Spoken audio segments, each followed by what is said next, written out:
Hey everybody, I just want to make a quick video to go over a couple of things. First, we're going to take a look at what we have going on for week 4. So this week is going to be a little bit lighter in terms of all the material that is in this week. So you're going to have 2 videos to watch, but these are longer videos than all the videos you watched last week. So the first is More Than Honey, and the second is Pollinators. And these videos are about an hour and a half each. They're documentaries that are on YouTube about colony collapse disorder. They do a really good job about talking about the problem, and they, of course, involve beekeepers who have to deal with this, and it's good to hear their perspective as well. So great videos. This will give you a really good background, and it will make it interesting and engaging for you. The second thing that's going to be in there is going to be one lecture. So this is about the research process and the research essay. And this is more conceptual. So it's not that we're really going over heavy material, but these are things for you guys to start thinking about as you begin the research process to develop a research essay. And of course, I have included the PDF version of the slides for those that like to take notes. I know some people work better if they can take notes down on the PowerPoint as they watch the lecture, so I provide that to you. And then we have our first research proposal prompt. So, well, it's the only prompt, but it's our first assignment that we're going to be turning in for points, really, besides discussion posts. So we're going to go ahead and take a look at that right now, because I just want to go over a few things. So you open it up, and I have a little blurb, but really this is what we're taking a look at right here. And let me make this just a slight bigger so we can all read it. Okay, so here's what we're going to be going over. So what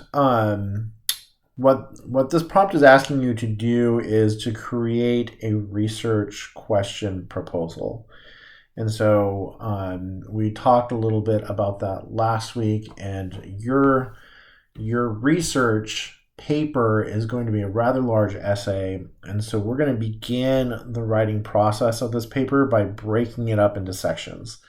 So what you need to do this week is watch the videos that'll give you some background, then do some preliminary research. This doesn't have to be anything crazy like journal articles, but Wikipedia, Google, news videos, that sort of stuff. It'll give you a better understanding of what's happening. It doesn't necessarily have to be an academic understanding, but just a general sense of what's going on. And then you're going to pick an area of interest. Okay, so I think what could be interesting is pesticides. I think that's probably one of the greater problems causing colony collapse disorder is the use of pesticides. So you would say, okay, I'm going to study pesticides, and you're going to go into that area, but you're going to, pesticides itself is a huge topic because there's lots of different ways you could go with that. So you're going to want to narrow down the topic of pesticides. So obviously we talked in the last module about developing a research question. So your paper is going to have to be guided by a question, and that question is going to be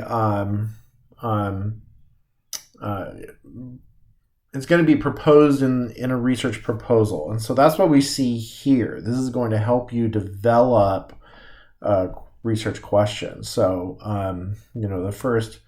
our first bullet point, what area of colony collapse disorder is the writer going to research? So you're going to tell me generally, well, I'm going to choose pesticides, or I'm going to choose diet, or I'm going to choose pests, or I'm going to choose climate change, or something of that sort.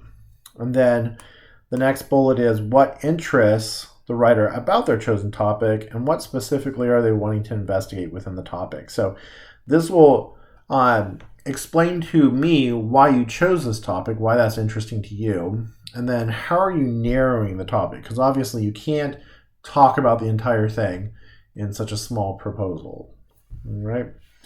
And then the next bullet point, with what the writer now knows regarding the topic. So I say now knows because I expect you're going to learn more as you research. So you have just kind of a scratch of the surface of this topic. So not a lot. I'm not expecting a lot at this point.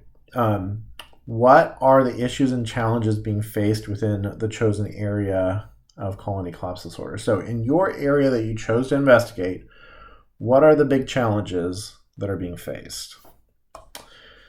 Next bullet point, the writer offers several facts, statistics, numbers, quotes from experts, etc., that they discovered during their preliminary research. So give me some numbers. Throw in a chart. Let me see what you know is going on with this. And what is the research question that is going to guide the writer's paper? So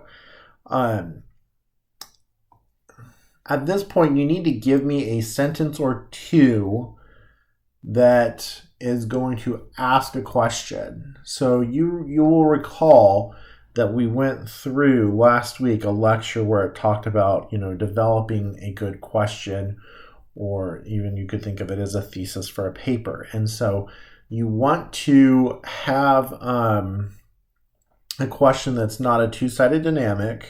So it's not yes or no.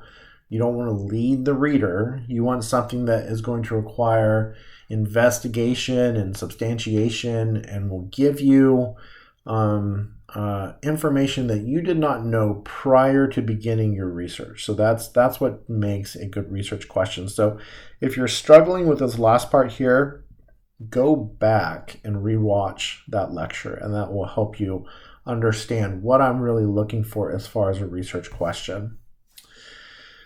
And then, of course, your proposal is expected to be in MLA format, so make sure to check your formatting on that one.